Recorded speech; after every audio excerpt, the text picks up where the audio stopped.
Every day, something dramatic happens in the Caribbean that affects our lives. We'll give you the details. We'll give you the facts on Caribbean Perspective with Eddie Frederick. How's Eddie Frederick?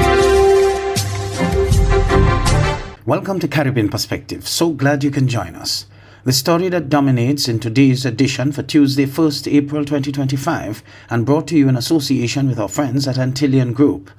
Rumors of the Caribbean brand sandals for sale are inching closer to truth. Details after this important message. Believe in our strength, we'll stand by you. Protection from all perils, big and small. Reassurance we give, it's so clear to see. Peace of mind, that's our service guarantee. We look after all our family. Yes, we do at every opportunity. Antillean Group, underwriters of all classes of insurance solutions for your protection and investment. Live well financially.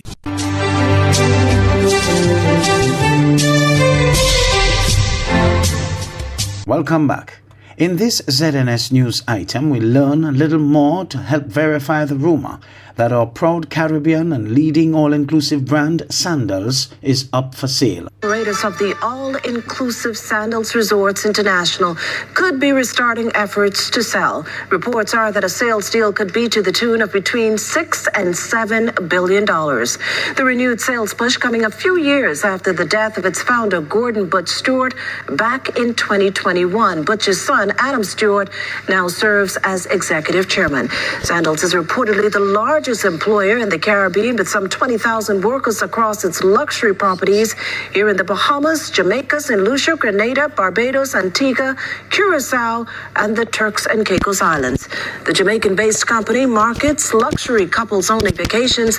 The potential sale comes less than a year after Sandals Emerald Bay in Exuma temporarily closed its doors to facilitate the multi-million-dollar redevelopment transformation to Beaches Exuma.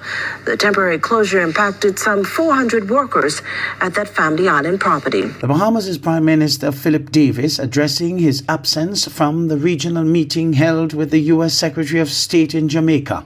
ZNS News has some details. The Prime Minister responding to questions about his absence from a recent regional meeting in Jamaica with U.S. Secretary of State Marco Rubio, where leaders discussed matters important to the Caribbean, particularly concerns surrounding forced Cuban labor. The Prime Minister says, while the issue is one of great importance, the Bahamas is being represented by the head of CARICOM.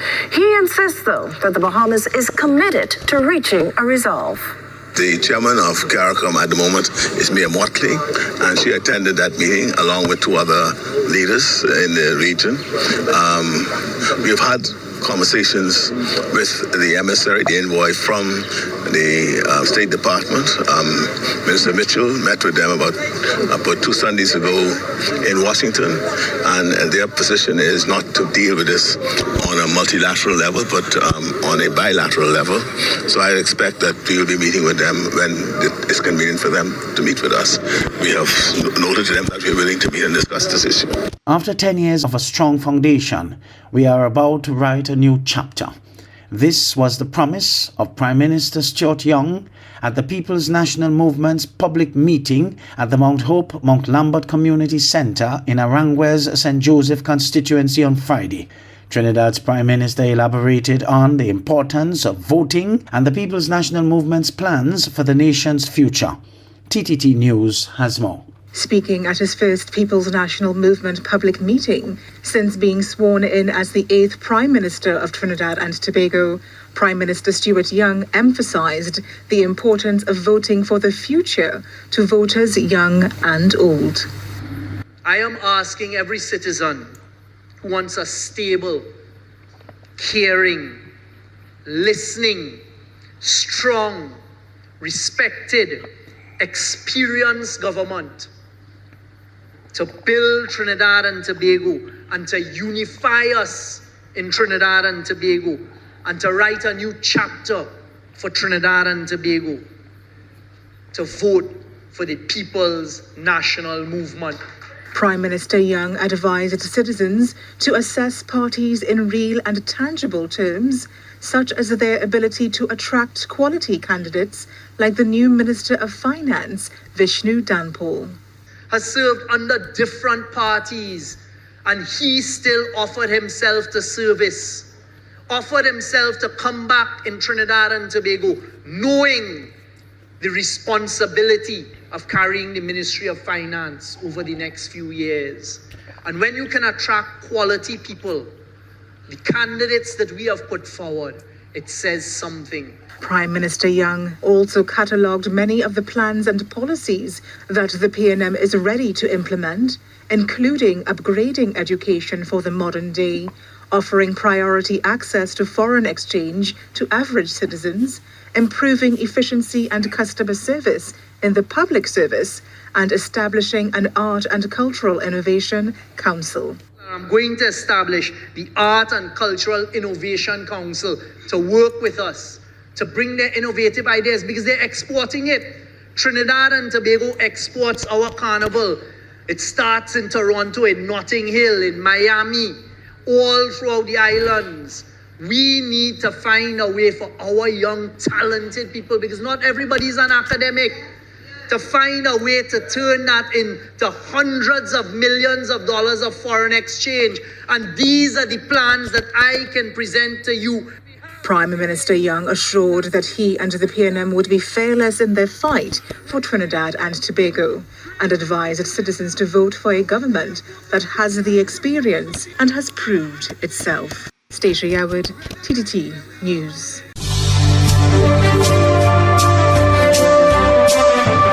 You're listening to Caribbean Perspective with Eddie Frederick, in association with our friends at Antillian Group, underwriters of all classes of insurance solutions for your protection and investment. Live well financially. In the meantime, recognizing the serious responsibility placed upon his shoulders, newly minted Minister of National Security Marvin Gonzalez vowed to return law and order to every community in Trinidad and Tobago. Speaking at the People's National Movement General Election public meeting at the Mount Hope, Mount Lambert Community Center on Friday, Minister Gonzalez offered that one major success of the state of emergency has been increased collaboration between local law enforcement agencies and their regional and international partners on land and sea. Trinidad and Tobago, so that they and we can all be protected. And I give you the assurance that not too far from now, 3 new interceptors will also be on the waters of Trinidad and Tobago to secure our borders and the rest of the other vessels. Because, ladies and gentlemen, our waters, that is where the guns and the drugs are coming in, and is creating the problems in this country.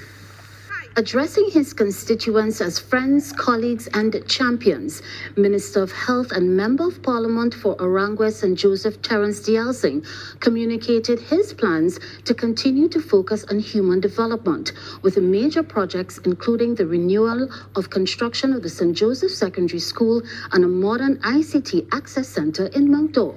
We have finished so much infrastructural work in Arangwe.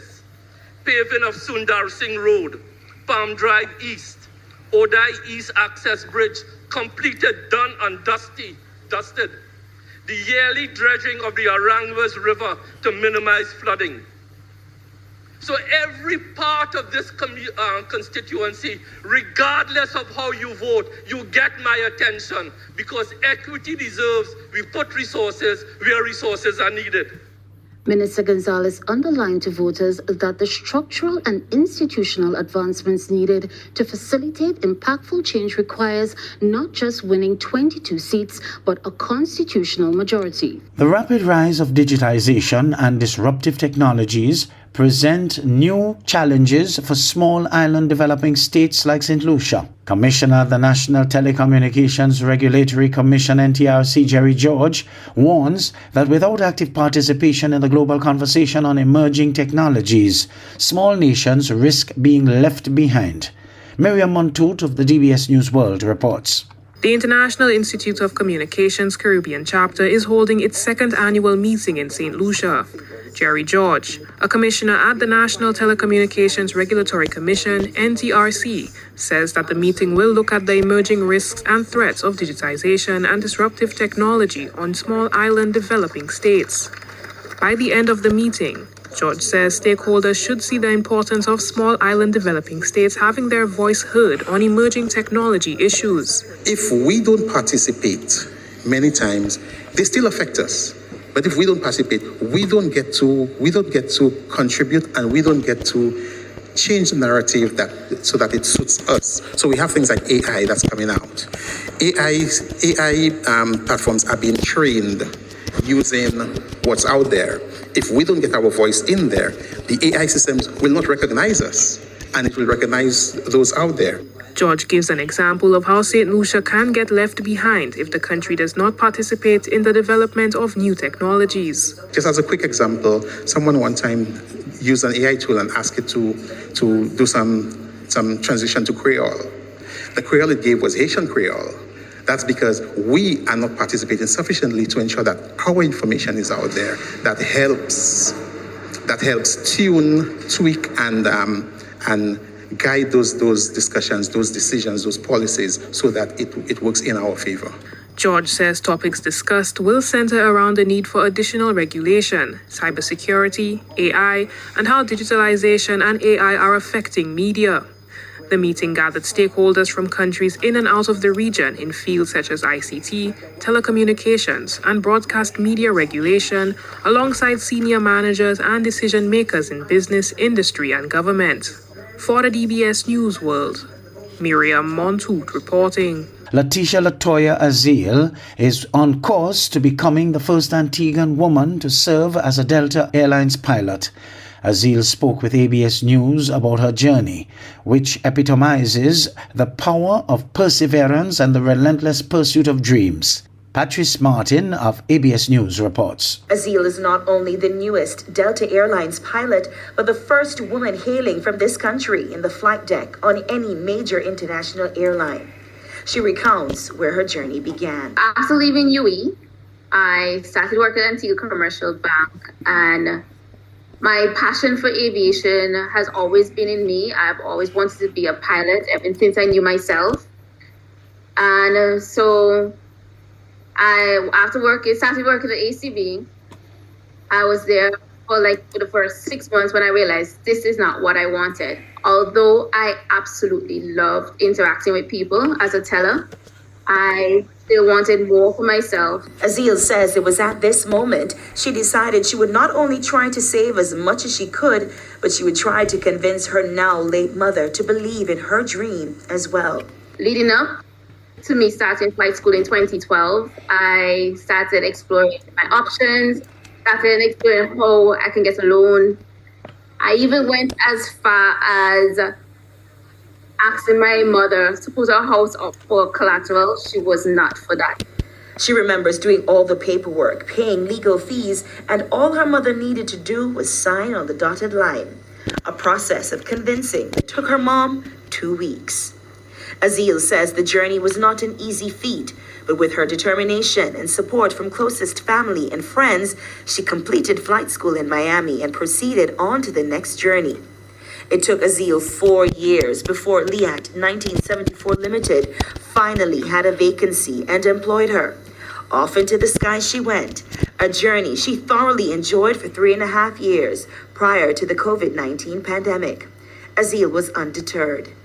Once most of the pilots got laid off from Liat 1974, she took to the skies again, this time returning to where her aviation journey all began. I got in contact with someone in Miami. I used to go to school with her, and she was like, oh, the company that her husband worked for, they're looking for pilots if I'm interested. And so I went off to Miami to complete my ATP CTP course. That is a license you need to fly in the United States. She was employed by the World Atlantic Airlines, building flying hours in the American aviation system. After her mother's untimely passing, Azil says this fueled her to push even further to achieve her dreams. She started to attend several women in aviation conferences across Florida. This opened many networking doors for her that ultimately led her to Delta Representatives, where she secured an interview. She returns to Atlanta in a few weeks to complete her training there, but Azil says it feels not only amazing, but like a lot of pressure on her shoulders as she represents not only Antigua and Barbuda, but also the Caribbean. Patrice Martin, ABS News.